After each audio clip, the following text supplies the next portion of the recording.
The Art of War by Sun Tzu. Chapter 1. Laying Plans. Sun Tzu said the art of war is of vital importance to the state. It is a matter of life and death, a road either to safety or to ruin. Hence it is a subject of inquiry which can on no account be neglected. The art of war, then, is governed by 5 constant factors to be taken into account in one's deliberations when seeking to determine the conditions obtaining in the field. These are: 1. The moral law. 2. Heaven. 3. Earth. 4. The commander. 5. Method and discipline. The moral law causes the people to be in complete accord with their ruler, so that they will follow him regardless of their lives, undismayed by any danger. Heaven signifies night and day, cold and heat, times and seasons. Earth comprises distances, great and small, danger and security, open ground and narrow passes, the chances of life and death. The commander stands for the virtues of wisdom, sincerity, benevolence, courage, and strictness. By method and discipline are to be understood the marshalling of the army in its proper subdivisions, the gradations of rank among the officers, the maintenance of roads by which supplies may reach the army, and the control of military expenditure. These 5 heads should be familiar to every general. He who knows them will be victorious. He who knows them not will fail. Therefore, in your deliberations when seeking to determine the military conditions, let them be made the basis of a comparison in this wise: 1. Which of the 2 sovereigns is imbued with the moral law? 2. Which of the 2 generals has most ability? 3. With whom lie the advantages derived from heaven and earth? 4. On which side is discipline more rigorously enforced? 5. Which army is stronger? 6. On which side are officers and men more highly trained? 7. In which army is there the greater constancy both in reward and punishment? By means of these 7 considerations I can forecast victory or defeat. The general that hearkens to my counsel and acts upon it will conquer. Let such a one be retained in command. The general that hearkens not to my counsel nor acts upon it will suffer defeat. Let such a one be dismissed. While heeding the profit of my counsel, avail yourself also of any helpful circumstances over and beyond the ordinary rules. According as circumstances are favorable, one should modify one's plans. All warfare is based on deception. Hence, when able to attack, we must seem unable. When using our forces, we must seem inactive. When we are near, we must make the enemy believe we are far away. When far away, we must make him believe we are near. Hold out baits to entice the enemy, feign disorder, and crush him. If he is secure at all points, be prepared for him. If he is in superior strength, evade him. If your opponent is of choleric temper, seek to irritate him. Pretend to be weak, that he may grow arrogant. If he is taking his ease, give him no rest. If his forces are united, separate them. Attack him where he is unprepared. Appear where you are not expected. These military devices leading to victory must not be divulged beforehand. Now the general who wins a battle makes many calculations in his temple ere the battle is fought. The general who loses a battle makes but few calculations beforehand. Thus do many calculations lead to victory, and few calculations to defeat. How much more no calculation at all?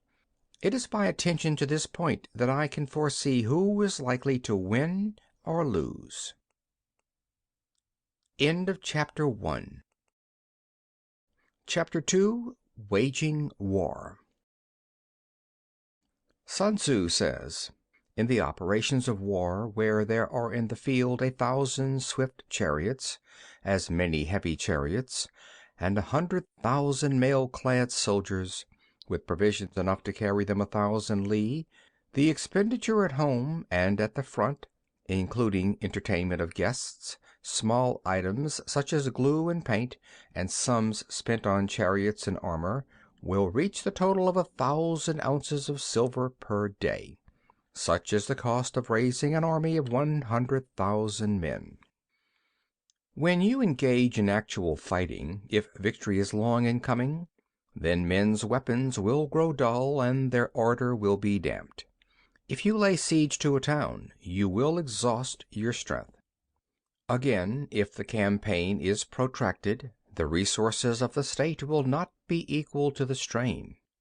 Now, when your weapons are dulled, your ardor damped, your strength exhausted, and your treasure spent, other chieftains will spring up to take advantage of your extremity.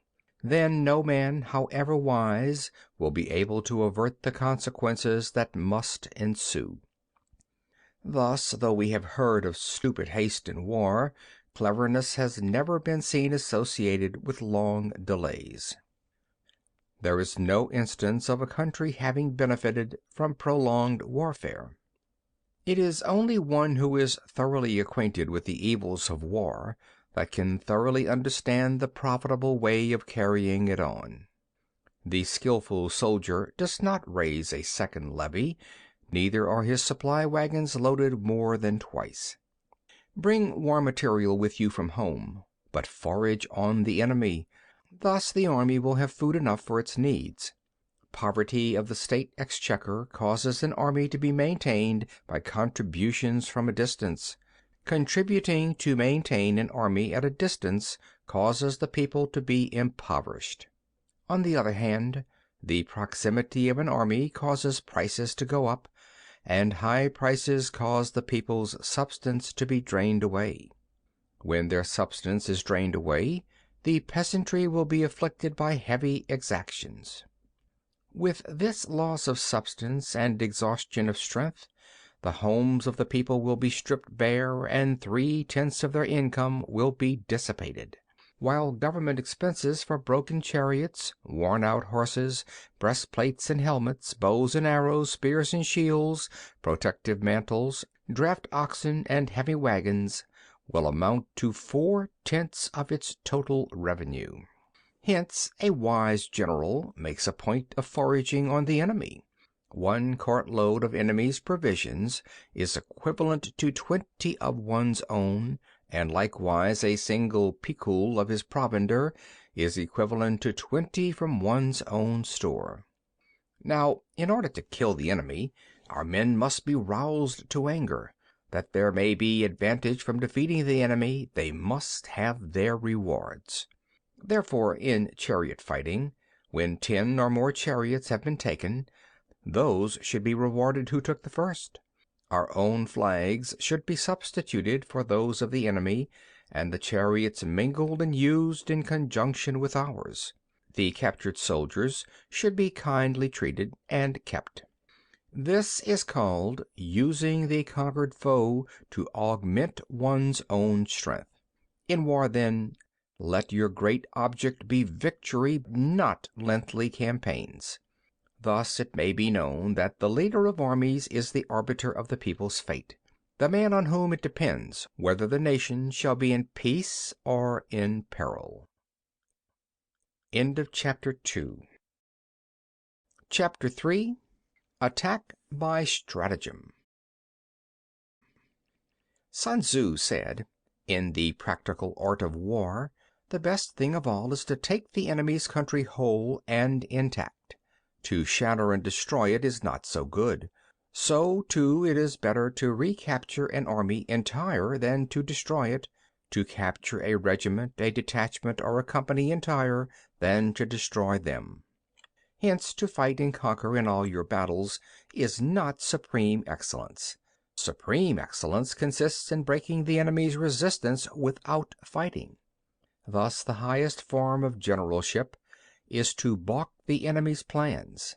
The next best is to prevent the injunction of the enemy's forces. The next in order is to attack the enemy's army in the field, and the worst policy of all is to besiege walled cities. The rule is not to besiege walled cities if it can possibly be avoided. The preparation of mantlets, movable shelters, and various implements of war will take up 3 whole months, and the piling up of mounds over against the wall will take 3 months more. The general, unable to control his irritation, will launch his men to the assault like swarming ants, with the result that 1/3 of his men are slain while the town still remains untaken. Such are the disastrous effects of a siege. Therefore the skillful leader subdues the enemy's troops without any fighting. He captures their cities without laying siege to them. He overthrows their kingdom without lengthy operations in the field.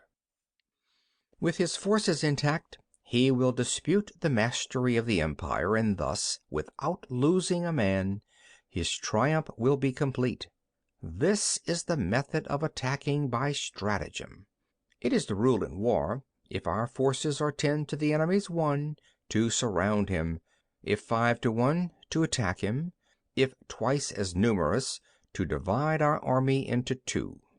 If equally matched, we can offer battle; if slightly inferior in numbers, we can avoid the enemy; if quite unequal in every way, we can flee from him.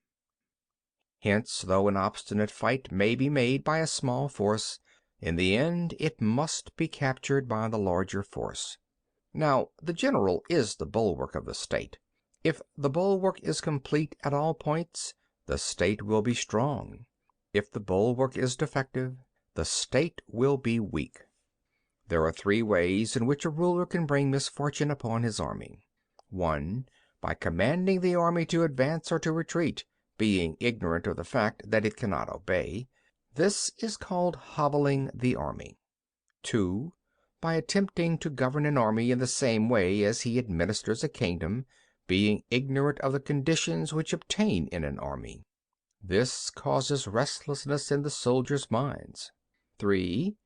By employing the officers of his army without discrimination, through ignorance of the military principle of adaptation to circumstances. This shakes the confidence of the soldiers. But when the army is restless and distrustful, trouble is sure to come from the other feudal princes. This is simply bringing anarchy into the army and flinging victory away. Thus we may know that there are 5 essentials for victory. 1.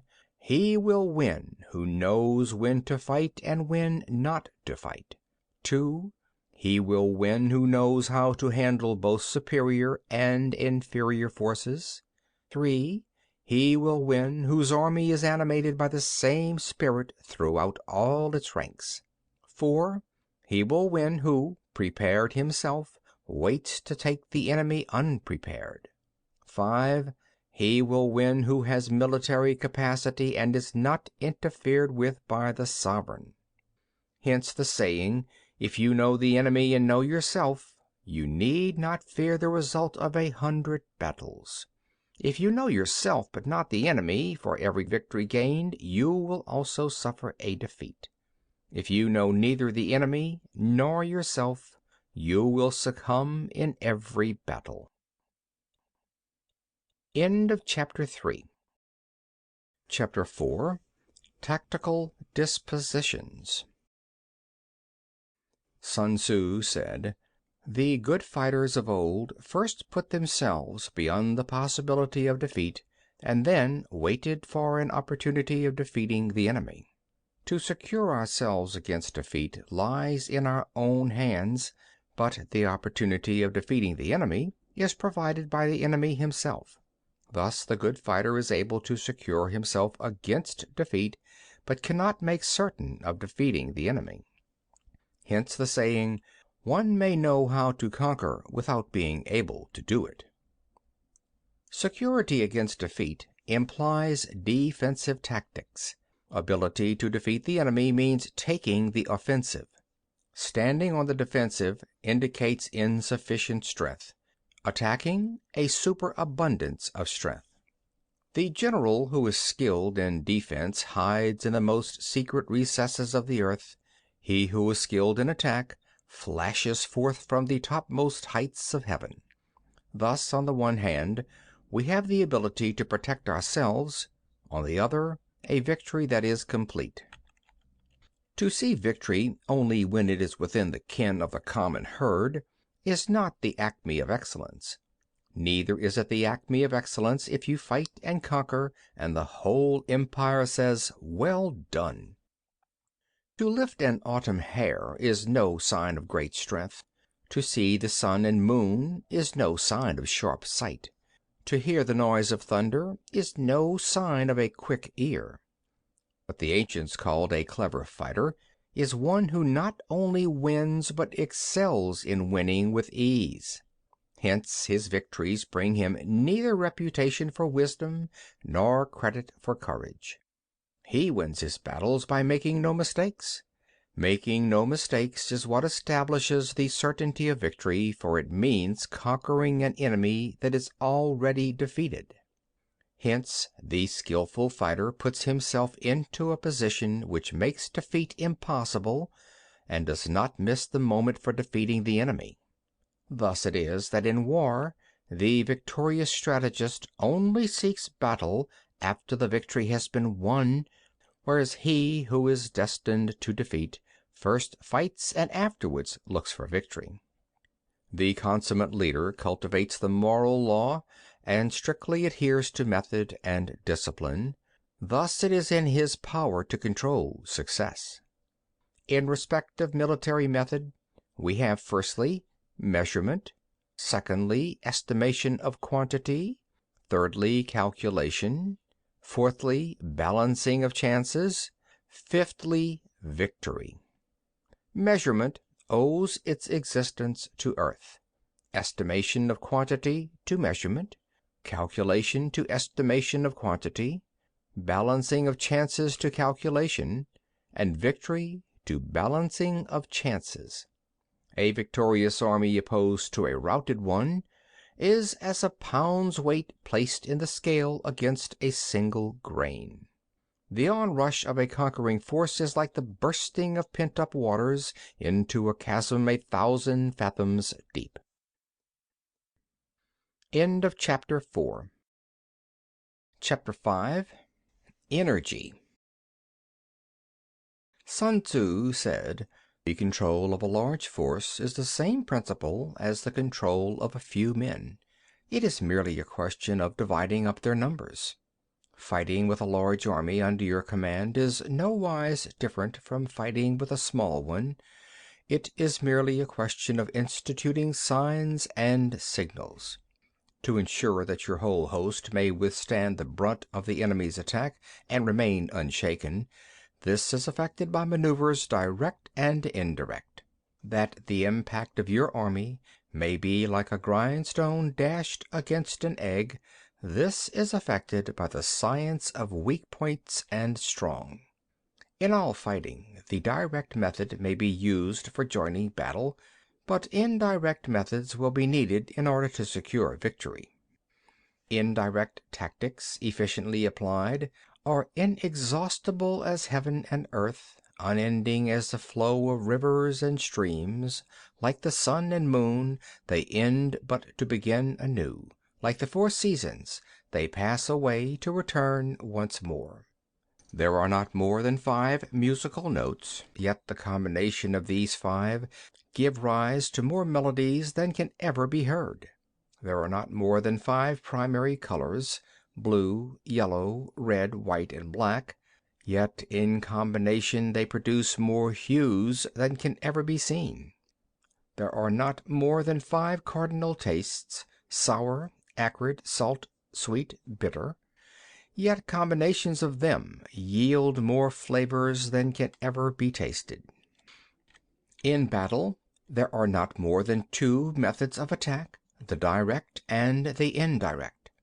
Yet these 2 in combination give rise to an endless series of maneuvers. The direct and the indirect lead on to each other in turn. It is like moving in a circle. You never come to an end. Who can exhaust the possibilities of their combination? The onset of troops is like the rush of a torrent which will even roll stones along in its course.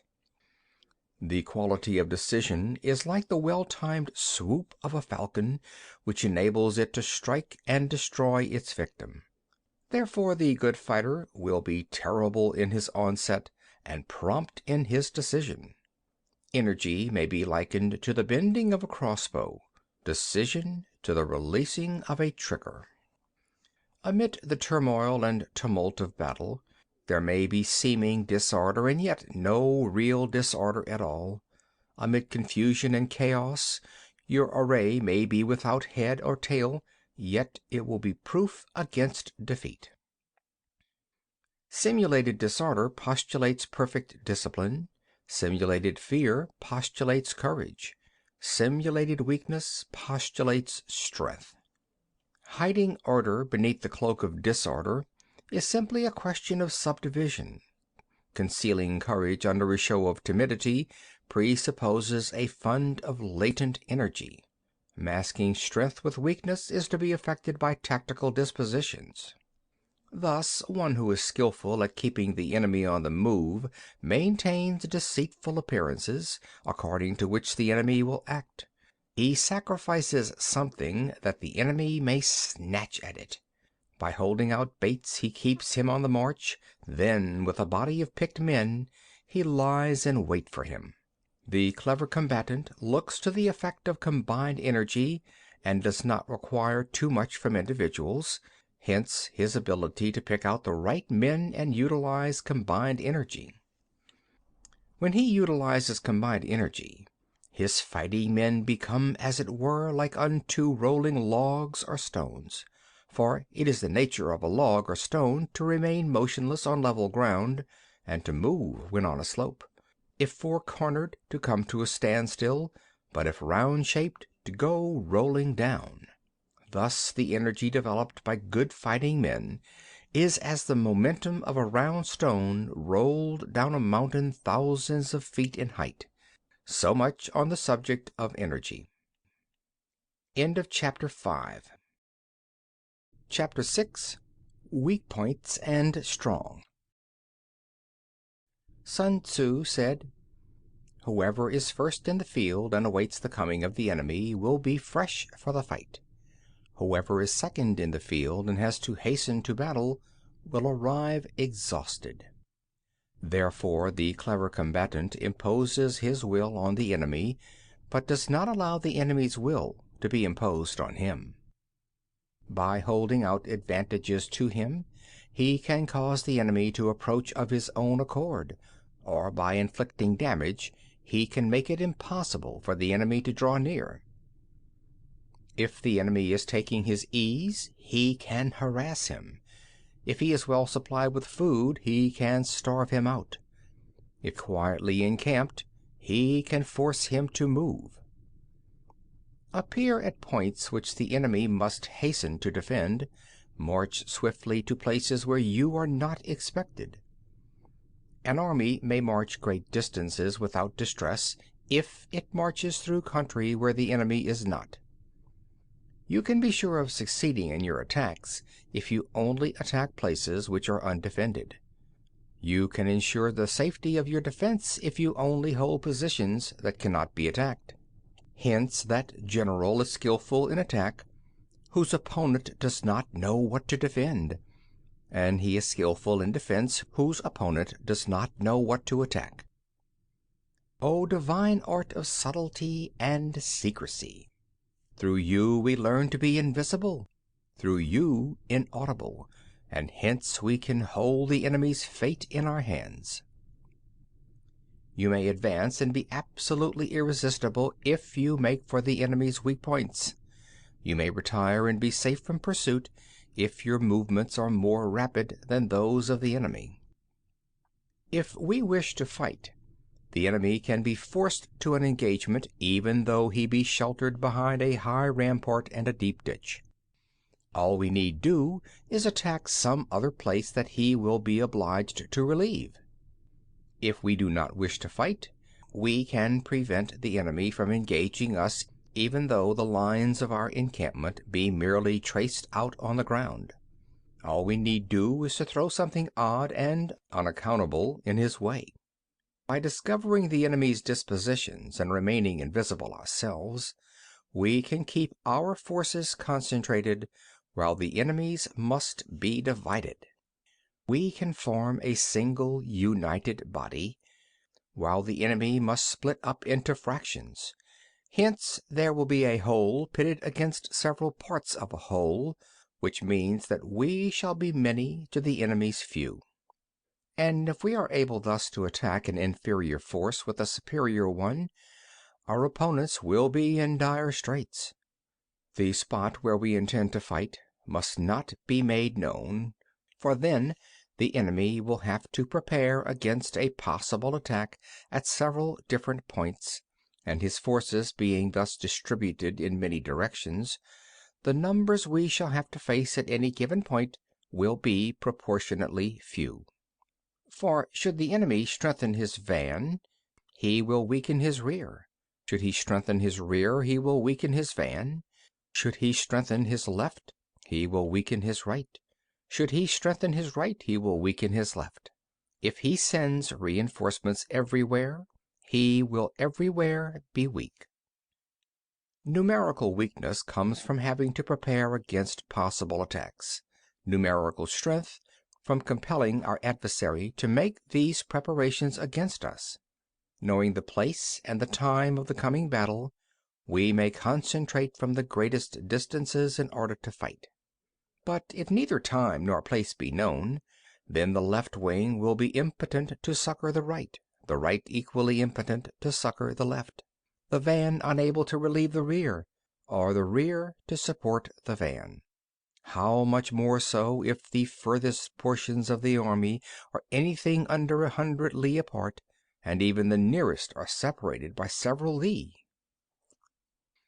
Though, according to my estimate, the soldiers of Hui exceed our own in number, that shall advantage them nothing in the matter of victory.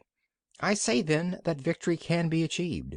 Though the enemy be stronger in numbers, we may prevent him from fighting. Scheme so as to discover his plans and the likelihood of their success.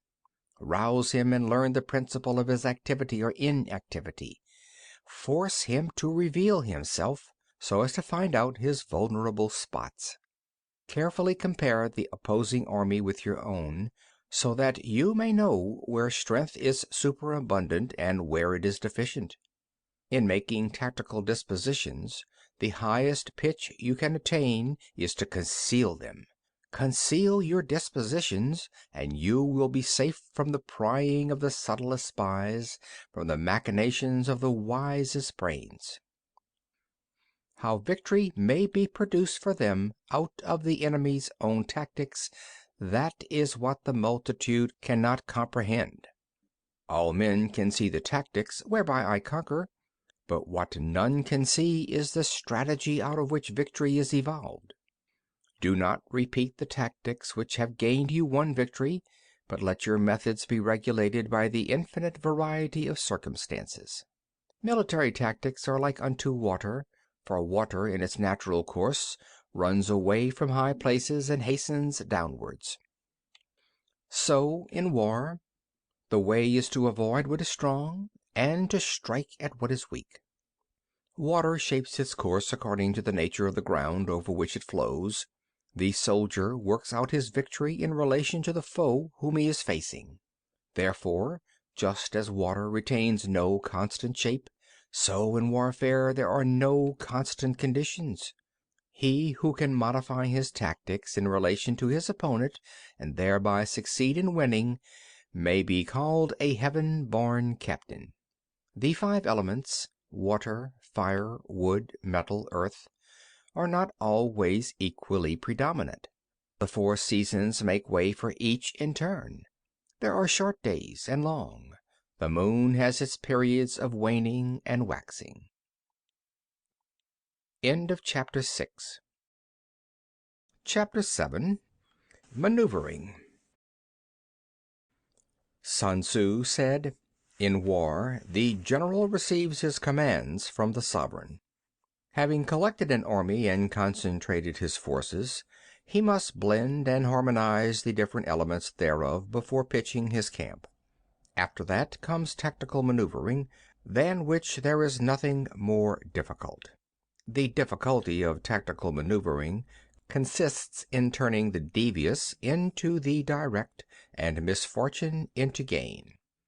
Thus, to take a long and circuitous route, after enticing the enemy out of the way, and those starting after him, to contrive to reach the goal before him, shows knowledge of the artifice of deviation. Maneuvering with an army is advantageous, with an undisciplined multitude most dangerous. If you set a fully equipped army in march in order to snatch an advantage, the chances are that you will be too late. On the other hand, to detach a flying column for the purpose involves the sacrifice of its baggage and stores. Thus, if you order your men to roll up their buff coats and make forced marches without halting day or night, covering double the usual distance at a stretch, doing 100 li in order to wrest an advantage, the leaders of all your 3 divisions will fall into the hands of the enemy. The stronger men will be in front, the jaded ones will fall behind, and on this plan only 1/10 of your army will reach its destination. If you march 50 li in order to outmaneuver the enemy, you will lose the leader of your first division, and only half your force will reach the goal. If you march 30 li with the same object, 2/3 of your army will arrive. We will take it then that an army without its baggage train is lost. Without provisions, it is lost. Without bases of supply, it is lost. We cannot enter into alliances until we are acquainted with the designs of our neighbors. We are not fit to lead an army on the march unless we are familiar with the face of the country, its mountains and forests, its pitfalls and precipices, its marshes and swamps. We shall be unable to turn natural advantage to account unless we make use of local guides. In war, practice dissimulation and you will succeed. Whether to concentrate or to divide your troops must be decided by circumstances. Let your rapidity be that of the wind, your compactness that of the forest. In raiding and plundering be like fire, in immovability like a mountain. Let your plans be dark and impenetrable as night, and when you move, fall like a thunderbolt. When you plunder a countryside, let the spoil be divided amongst your men.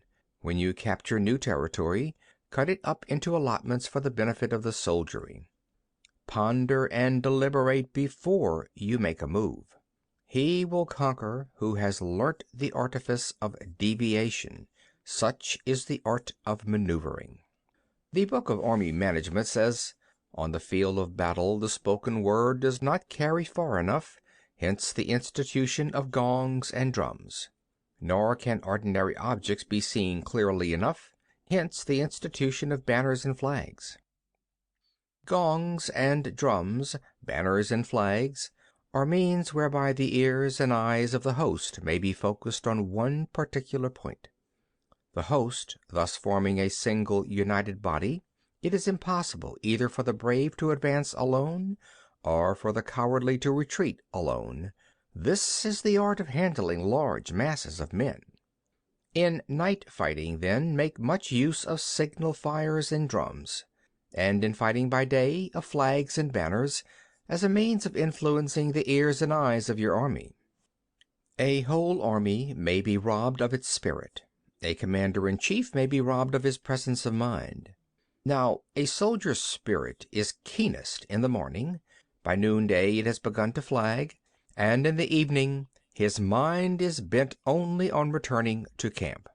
A clever general, therefore, avoids an army when its spirit is keen, but attacks it when it is sluggish and inclined to return. This is the art of studying moods. Disciplined and calm, to await the appearance of disorder and hubbub amongst the enemy, this is the art of retaining self-possession. To be near the goal while the enemy is still far from it, to wait at ease while the enemy is toiling and struggling, to be well fed while the enemy is famished, this is the art of husbanding one's strength. To refrain from intercepting an enemy whose banners are in perfect order, to refrain from attacking an army drawn up in calm and confident array, this is the art of studying circumstances.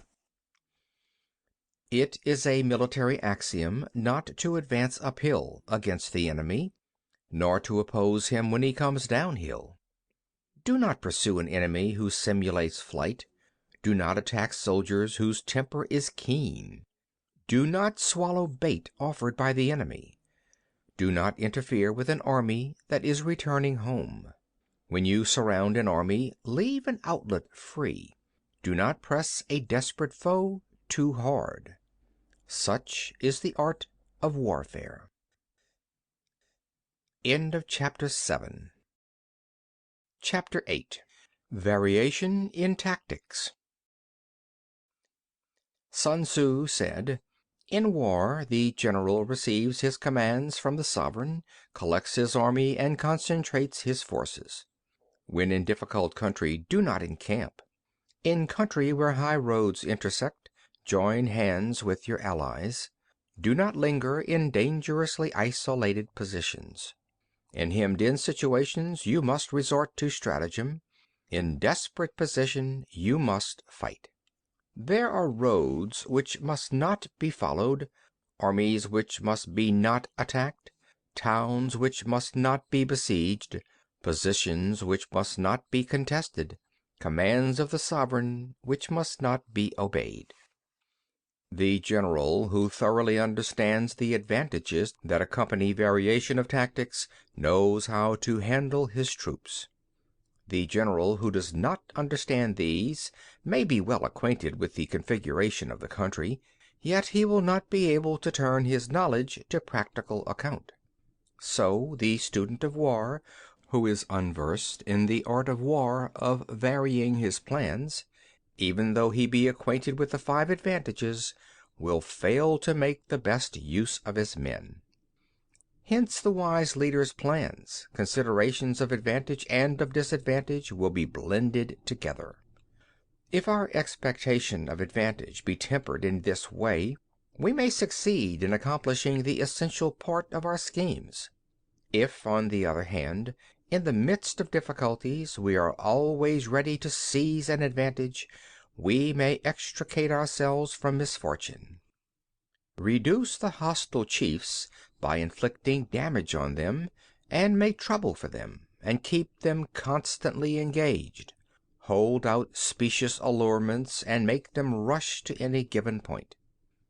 The art of war teaches us to rely not on the likelihood of the enemy's not coming, but on our own readiness to receive him; not on the chance of his not attacking, but rather on the fact that we have made our position unassailable. There are 5 dangerous faults which may affect a general. 1. Recklessness, which leads to destruction. 2. Cowardice, which leads to capture. 3. A hasty temper, which can be provoked by insults. 4. A delicacy of honor, which is sensitive to shame. 5. Over-solicitude for his men, which exposes him to worry and trouble. These are the 5 besetting sins of a general, ruinous to the conduct of war. When an army is overthrown and its leader slain, the cause will surely be found among these 5 dangerous faults. Let them be the subject of meditation. End of Chapter 8. Chapter 9. The Army on the March. Sun Tzu said, "We come now to the question of encamping the army and observing signs of the enemy. Pass quickly over mountains and keep in the neighborhood of valleys. Camp in high places facing the sun. Do not climb heights in order to fight. So much for mountain warfare. After crossing a river, you should get far away from it. When an invading force crosses a river in its onward march, do not advance to meet it in midstream. It will be best to let half the army get across and then deliver your attack. If you are anxious to fight, you should not go to meet the invader near a river which he has to cross. Moor your craft higher up than the enemy and facing the sun. Do not move upstream to meet the enemy. So much for river warfare. In crossing salt marshes, your sole concern should be to get over them quickly without any delay. If forced to fight in a salt marsh, you should have water and grass near you, and get your back to a clump of trees. So much for operations in salt marshes. In dry level country, take up an easily accessible position with rising ground to your right and on your rear, so that the danger may be in front and safely lie behind. So much for campaigning in flat country. There are 4 useful branches of military knowledge which enabled the Yellow Emperor to vanquish 4 several sovereigns. All armies prefer high ground to low and sunny places to dark. If you are careful of your men and camp on hard ground, the army will be free from disease of every kind, and this will spell victory. When you come to a hill or a bank, occupy the sunny side with the slope on your right rear. Thus you will at once act for the benefit of your soldiers and utilize the natural advantages of the ground. When, in consequence of heavy rains up country, a river which you wish to ford is swollen and flecked with foam, you must wait until it subsides. Country in which there are precipitous cliffs with torrents running between, deep natural hollows, confined places, tangled thickets, quagmires and crevasses, should be left with all possible speed, and not approached. While we keep away from such places, we should get the enemy to approach them. While we face them, we should let the enemy have them on his rear. If in the neighborhood of your camp there should be any hilly country, ponds surrounded by aquatic grass, hollow basins filled with reeds, or woods with thick undergrowth, they must be carefully routed out and searched, for these are places where men in ambush and insidious spies are likely to be lurking. When the enemy is close at hand and remains quiet, he is relying on the natural strength of his position. When he keeps aloof and tries to provoke a battle, he is anxious for the other side to advance. If his place of encampment is easy of access, he is tendering a bait. Movement amongst the trees of a forest shows that the enemy is advancing. The appearance of a number of screens in the midst of thick grass means that the enemy wants to make us suspicious. The rising of birds in their flight is the sign of an ambuscade. Startled beasts indicate that a sudden attack is coming. When there is dust rising in a high column, it is the sign of chariots advancing. When the dust is low but spread over a wide area, it betokens the approach of infantry. When it branches out in different directions, it shows that parties have been sent to collect firewood. A few clouds of dust moving to and fro signify that the army is encamping. Humble words and increased preparations are signs that the enemy is about to advance. Violent language and driving forward as if to attack are signs that he will retreat. When the light chariots come out first and take up position on the wings, it is a sign that the enemy is forming for battle. Peace proposals unaccompanied by a sworn covenant indicate a plot. When there is much running about and the soldiers fall into rank, it means that the critical moment has come. When some are seen advancing and some retreating, it is a lure. When the soldiers stand leaning on their spears, they are faint from want of food. If those who are sent to draw water begin by drinking themselves, the army is suffering from thirst. If the enemy sees an advantage to be gained and makes no effort to secure it, the soldiers are exhausted. If birds gather on any spot, it is unoccupied. Clamor by night betokens nervousness. If there is disturbance in the camp, the general's authority is weak. If the banners and flags are shifted about, sedition is afoot. If the officers are angry, it means that the men are weary.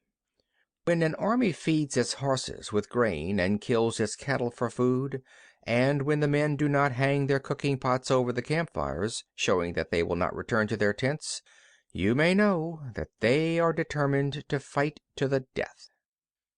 The sight of men whispering together in small knots or speaking in subdued tones points to disaffection amongst the rank and file. Too frequent rewards signify that the enemy is at the end of his resources. Too many punishments betray a condition of dire distress. To begin by bluster, but afterwards to take fright at the enemy's numbers, shows a supreme lack of intelligence. When envoys are sent with compliments in their mouths, it is a sign that the enemy wishes for a truce. If the enemy's troops march up angrily and remain facing ours for a long time without either joining battle or taking themselves off again, the situation is one that demands great vigilance and circumspection. If our troops are no more in number than the enemy, that is amply sufficient. It only means that no direct attack can be made. What we can do is simply to concentrate all our available strength, keep a close watch on the enemy, and obtain reinforcements. He who exercises no forethought, but makes light of his opponents, is sure to be captured by them. If soldiers are punished before they have grown attached to you, they will not prove submissive, and unless submissive, then will be practically useless. If, when soldiers have become attached to you, punishments are not enforced, they will still be useless. Therefore, soldiers must be treated in the first instance with humanity, but kept under control by means of iron discipline. This is a certain road to victory. If in training soldiers commands are habitually enforced, the army will be well disciplined. If not, its discipline will be bad. If a general shows confidence in his men but always insists on his orders being obeyed, the gain will be mutual. End of Chapter 9. Chapter 10. Terrain. Sun Tzu said, "We may distinguish 6 kinds of terrain, to wit, 1. Accessible ground, 2. Entangling ground, 3. Temporizing ground, 4. Narrow passes, 5. Precipitous heights, 6. Positions at a great distance from the enemy." Ground which can be freely traversed by both sides is called accessible. With regard to ground of this nature, be before the enemy in occupying the raised and sunny spots, and carefully guard your lines of supplies. Then you will be able to fight with advantage. Ground which can be abandoned but is hard to reoccupy is called entangling. From a position of this sort, if the enemy is unprepared, you may sally forth and defeat him. But if the enemy is prepared for your coming, and you fail to defeat him, then, return being impossible, disaster will ensue. When the position is such that neither side will gain by making the first move, it is called temporizing ground. In a position of this sort, even though the enemy should offer us an attractive bait, it will be advisable not to stir forth, but rather to retreat, thus enticing the enemy in his turn. Then, when part of his army is come out, we may deliver our attack with advantage.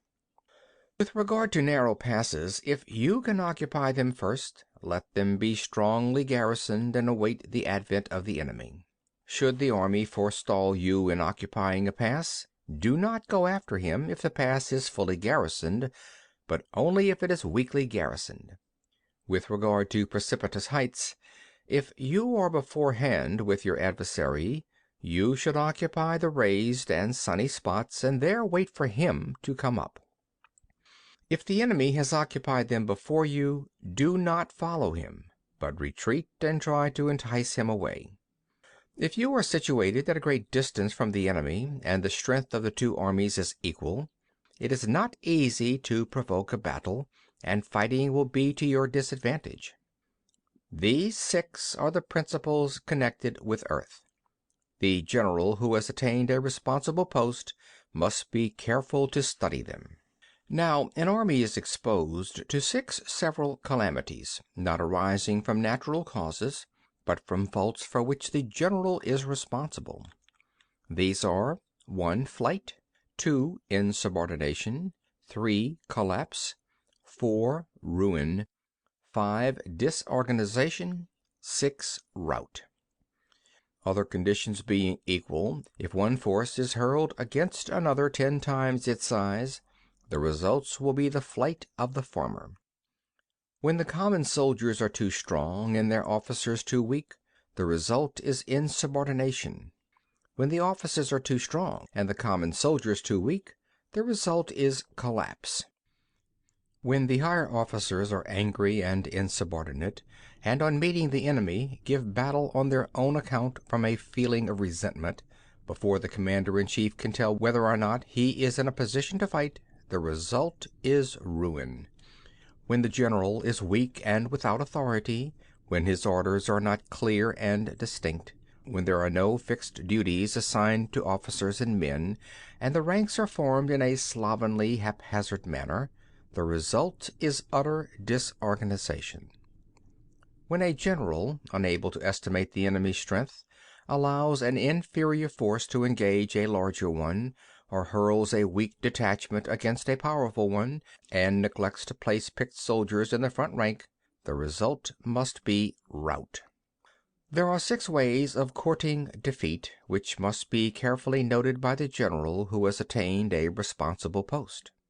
The natural formation of the country is the soldier's best ally, but a power of estimating the adversary, of controlling the force of victory, and of shrewdly calculating difficulties, dangers, and distances, constitutes the test of a great general. He who knows these things, and in fighting puts his knowledge into practice, will win his battles. He who knows them not, nor practices them, will surely be defeated. If fighting is sure to result in victory, then you must fight, even though the ruler forbid it.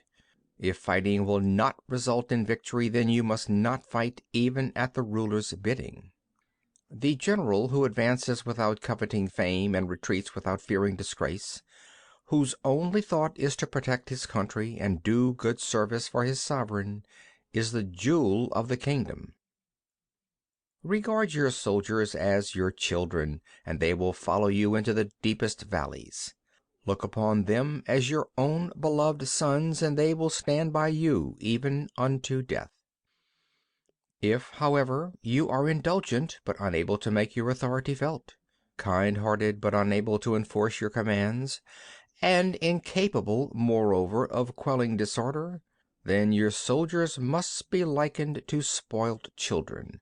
They are useless for any practical purpose.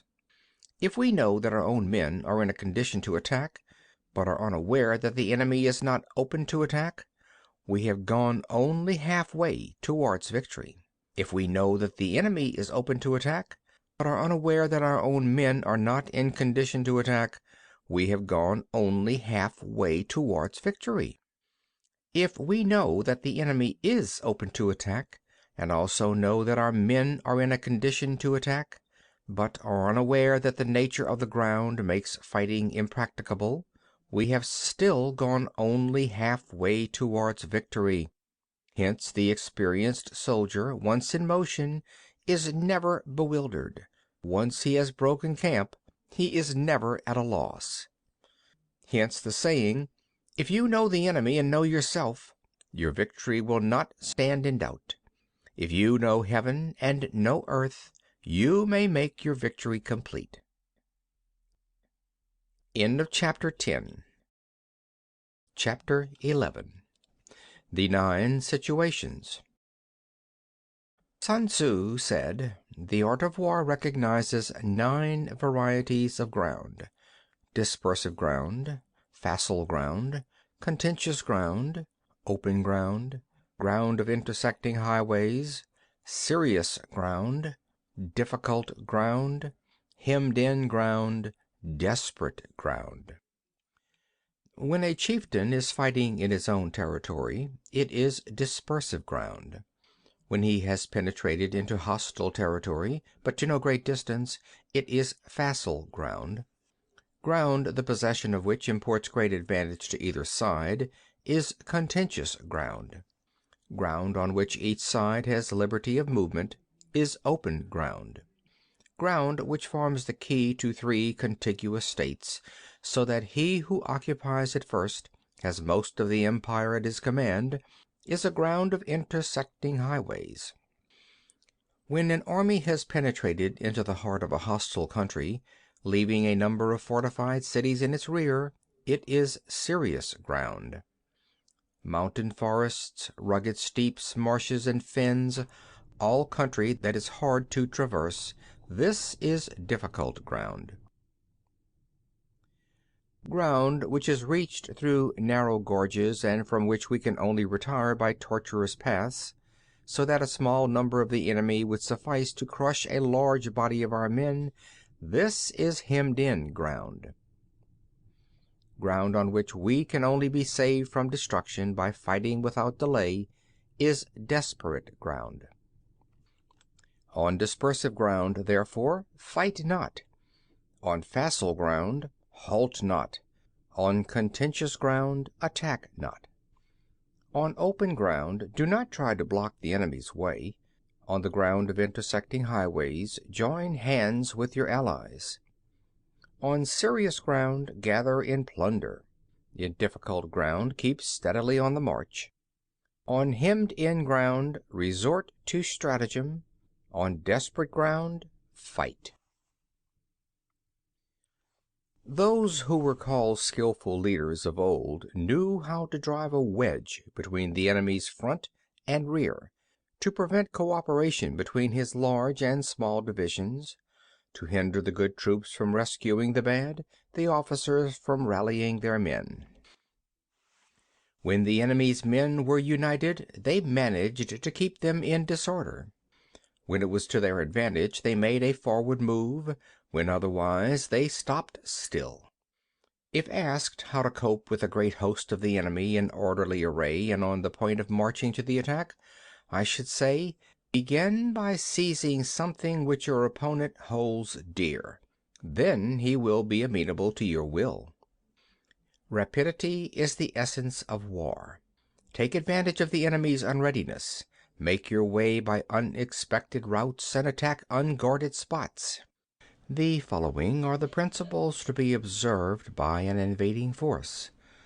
The further you penetrate into a country, the greater will be the solidarity of your troops, and thus the defenders will not prevail against you. Make forays in fertile country in order to supply your army with food. Carefully study the well-being of your men and do not overtax them. Concentrate your energy and hoard your strength. Keep your army continually on the move and devise unfathomable plans. Throw your soldiers into positions whence there is no escape, and they will prefer death to flight. If they will face death, there is nothing they may not achieve. Officers and men alike will put forth their uttermost strength. Soldiers, when in desperate straits, lose the sense of fear. If there is no place of refuge, they will stand firm. If they are in hostile country, they will show a stubborn front. If there is no help for it, they will fight hard. Thus, without waiting to be marshaled, the soldiers will be constantly on the qui vive, without waiting to be asked, and they will do your will without restrictions. They will be faithful. Without giving orders, they can be trusted. Prohibit the taking of omens and do away with superstitious doubts. Then, until death itself comes, no calamity need be feared. If our soldiers are not overburdened with money, it is not because they have a distaste for riches. If their lives are not unduly long, it is not because they are disinclined to longevity. On the day they are ordered out to battle, your soldiers may weep. those sitting up bedewing their garments, and those lying down letting the tears run down their cheeks. But let them once be brought to bay, and they will display the courage of a Chou or Kuei. The skillful tactician may be likened to a shuijan. Now the shuijan is a snake that is found in the Ch'ung Mountains. Strike at its head, and you will be attacked by its tail. Strike at its tail, and you will be attacked by its head. Strike at its middle, and you will be attacked by head and tail both. Asked if an army can be made to imitate the shuijan, I should answer yes. For the men of Wu and the men of Hui are enemies. Yet, if they are crossing a river in the same boat and are caught by a storm, they will come to each other's assistance, just as the left hand helps the right. Hence, it is not enough to put one's trust in the tethering of horses and the burying of chariot wheels in the ground. The principle on which to manage an army is to set up one standard of courage which all must reach. How to make the best of both strong and weak, that is a question involving the proper use of ground. Thus the skillful general conducts his army just as though he were leading a single man, willy-nilly, by the hand. It is the business of a general to be quiet and thus ensure secrecy, upright and just, and thus maintain order. He must be able to mystify his officers and men by false reports and appearances, and thus keep them in total ignorance. By altering his arrangements and changing his plans, he keeps the enemy without definite knowledge. By shifting his camp and taking circuitous routes, he prevents the enemy from anticipating his purpose. At the critical moment, the leader of an army acts like one who has climbed up a height and then kicks away the ladder behind him. He carries his men deep into hostile territory before he shows his hand. He burns his boats and breaks his cooking pots. Like a shepherd driving a flock of sheep, he drives his men this way and that, and nothing knows whither he is going. To muster his host and bring it into danger, this may be termed the business of the general. The different measures suited to the 9 varieties of ground, the expediency of aggressive or defensive tactics, and the fundamental laws of human nature, these are things that must most certainly be studied. When invading hostile territory, the general principle is that penetrating deeply brings cohesion. Penetrating but a short way means dispersion. When you leave your own country behind and take your army across neighborhood territory, you find yourself on critical ground. When there are means of communication on all 4 sides, the ground is one of intersecting highways. When you penetrate deeply into a country, it is serious ground. When you penetrate but a little way, it is facile ground. When you have the enemy's strongholds on your rear and narrow passes in front, it is hemmed-in ground. When there is no place of refuge at all, it is desperate ground. Therefore, on dispersive ground I would inspire my men with unity of purpose. On facile ground I would see that there is close connection between all parts of my army. On contentious ground I would hurry up my rear. On open ground I would keep a vigilant eye on my defenses. On ground of intersecting highways I would consolidate my alliances. On serious ground I would try to ensure a continuous stream of supplies. On difficult ground I would keep pushing on along the road. On hemmed-in ground I would block any way of retreat. On desperate ground I would proclaim to my soldiers the hopelessness of saving their lives. For it is the soldier's disposition to offer an obstinate resistance when surrounded, to fight hard when he cannot help himself, and to obey promptly when he has fallen into danger. We cannot enter into alliance with neighboring princes until we are acquainted with their designs. We are not fit to lead an army on the march unless we are familiar with the face of the country, its mountains and forests, its pitfalls and precipices, its marshes and swamps. We shall be unable to turn natural advantages to account unless we make use of local guides. To be ignorant of any one of the following 4 or 5 principles does not befit a warlike prince. When a warlike prince attacks a powerful state, his generalship shows itself in preventing the concentration of the enemy's forces. He overawes his opponents, and their allies are prevented from joining against him. Hence he does not strive to ally himself with all and sundry, nor does he foster the power of other states. He carries out his own secret designs, keeping his antagonists in awe. Thus he is able to capture their cities and overthrow their kingdoms. Bestow rewards without regard to rule, issue orders without regard to previous arrangements, and you will be able to handle a whole army as though you had to do with but a single man. Confront your soldiers with the deed itself. Never let them know your design. When the outlook is bright, bring it before their eyes, but tell them nothing when the situation is gloomy. Place your army in deadly peril, and it will survive. Plunge it into desperate straits, and it will come off in safety. For it is precisely when a force has fallen into harm's way that it is capable of striking a blow for victory. Success in warfare is gained by carefully accommodating ourselves to the enemy's purpose. By persistently hanging on the enemy's flank, we shall succeed in the long run in killing the commander-in-chief. This is called ability to accomplish a thing by sheer cunning. On the day that you take up your command, block the frontier passes, destroy the official tallies, and stop the passage of all emissaries. Be stern in the council chamber so that you may control the situation. If the enemy leaves a door open, you must rush in. Forestall your opponent by seizing what he holds dear, and subtly contrive to time his arrival on the ground. Walk in the path defined by rule, and accommodate yourself to the enemy until you can fight a decisive battle. At first, then, exhibit the coyness of a maiden until the enemy gives you an opening. Afterwards emulate the rapidity of a running hare, and it will be too late for the enemy to oppose you. End of Chapter 11. Chapter 12. The Attack by Fire.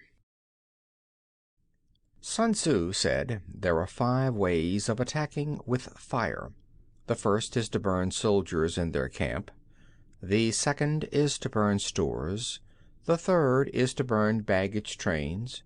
The fourth is to burn arsenals and magazines. The fifth is to hurl dropping fire amongst the enemy.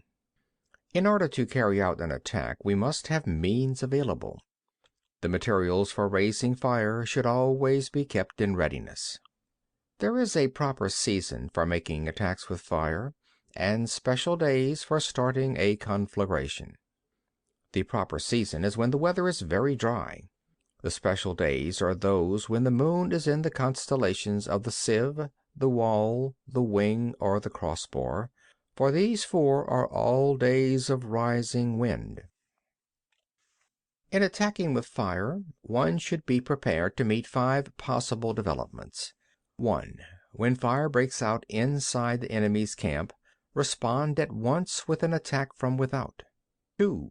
If there is an outbreak of fire, but the enemy's soldiers remain quiet, bide your time and do not attack. 3. When the force of the flames has reached its height, follow it up with an attack if that is practicable. If not, stay where you are. 4. If it is possible to make an assault with fire from without, do not wait for it to break out within, but deliver your attack at a favorable moment. 5. When you start a fire, be to windward of it. Do not attack from the leeward. A wind that rises in the daytime lasts long, but a night breeze soon falls. In every army, the 5 developments connected with fire must be known. The movements of the stars calculated, and a watch kept for the proper days. Hence those who use fire as an aid to the attack show intelligence. Those who use water as an aid to the attack gain an accession of strength. By means of water, an enemy may be intercepted, but not robbed of all his belongings. Unhappy is the fate of one who tries to win his battles and succeed in his attacks without cultivating the spirit of enterprise, for the result is waste of time and general stagnation. Hence the saying, "The enlightened ruler lays his plans well ahead, the good general cultivates his resources." Move not unless you see an advantage. Use not your troops unless there is something to be gained. Fight not unless the position is critical. No ruler should put troops into the field merely to gratify his own spleen. No general should fight a battle simply out of pique. If it is to your advantage, make a forward move. If not, stay where you are. Anger may in time change to gladness. Vexation may be succeeded by content. But a kingdom that has once been destroyed can never come again into being, nor can the dead ever be brought back to life. Hence the enlightened ruler is heedful, and the good general full of caution. This is the way to keep a country at peace and an army intact. End of chapter 12. Chapter 13. The use of spies. Sun Tzu said, "Raising a host of 100,000 men and marching them great distances entails heavy loss on the people and a drain on the resources of the state. The daily expenditure will amount to 1,000 ounces of silver. There will be commotion at home and abroad, and men will drop down exhausted on the highways. As many as 700,000 families will be impeded in their labor. Hostile armies may face each other for years, striving for victory which is decided in a single day. This being so, to remain in ignorance of the enemy's condition simply because one begrudges the outlay of 100 ounces of silver in honors and emoluments is the height of inhumanity. One who acts thus is no leader of men, no present help to his sovereign, no master of victory. Thus, what enables the wise sovereign and the good general to strike and conquer and achieve things beyond the reach of ordinary men is foreknowledge. Now, this foreknowledge cannot be elicited from spirits. It cannot be obtained inductively from experience, nor by any deductive calculation. Knowledge of the enemy's dispositions can only be obtained from other men. Hence the use of spies, of whom there are 5 classes. 1. Local spies. 2. Inward spies. 3. Converted spies. 4. Doomed spies. 5. Surviving spies. When these 5 kinds of spy are all at work, none can discover the secret system. This is called divine manipulation of the threads. It is the sovereign's most precious faculty. Having local spies means employing the services of the inhabitants of a district. Having inward spies, making use of officials of the enemy. Having converted spies, getting hold of the enemy's spies and using them for our purposes. Having doomed spies, doing certain things openly for purposes of deception, and allowing our spies to know of them and report them to the enemy.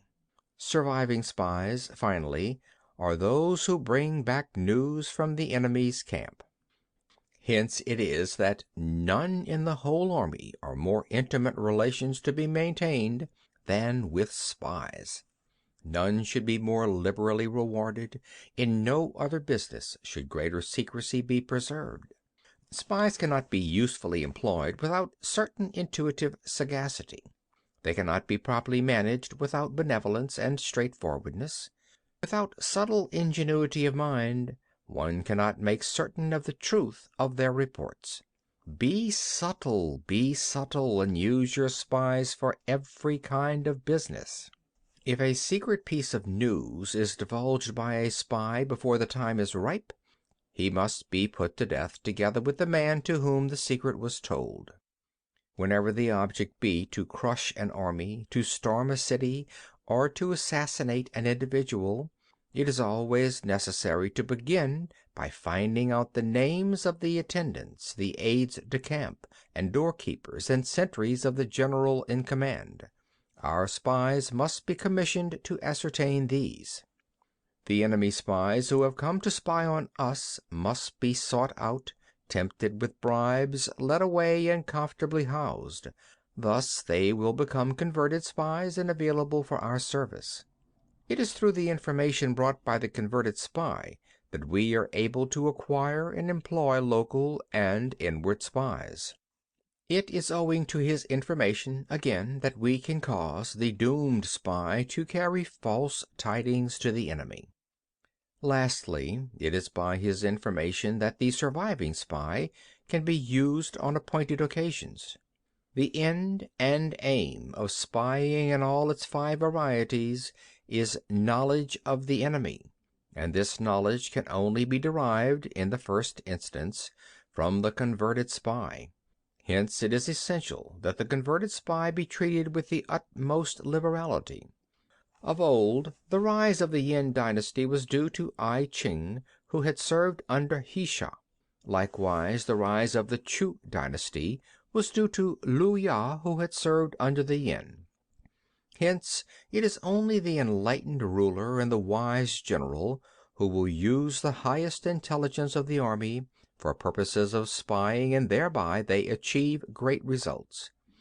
Spies are the most important element in war, because on them depends an army's ability to move. End of Chapter 13. End of The Art of War by Sun Tzu.